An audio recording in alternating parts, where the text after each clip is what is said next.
Finally, update the display property of the style object of the cart container variable to another ternary which checks if sCart showing is true. If it is, set the display property to block, otherwise set it to none. Now you should be able to see your cart and add items to it. So let's take a step back and refer to our instruction. Update the display property of an object which is from a variable.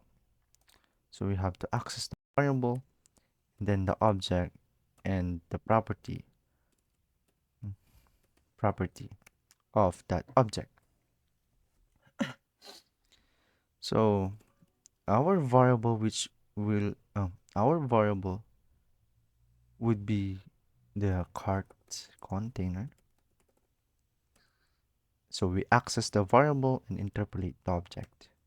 So we also have to access the object from the variable cart container, and also from the object we have to access the property, which would be the display, and assign it to a ternary. So we have to copy this format. And let's see the condition. It says checks if isCart showing is true. So if isCart showing, it should set the display to string block. It should be block.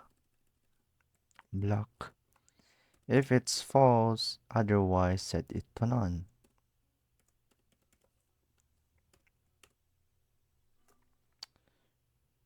What did it do? You should access the display property, but I just died of the style. What? Display. Oh, oh wait. So that our object is named style. Oh wait, that's it. So again, we access the variable of cart container and its object, which is the style, and then the property of that object is display, which is assigned to a ternary. It's a condition. So if it's cart showing, it should set the display to block if it's true.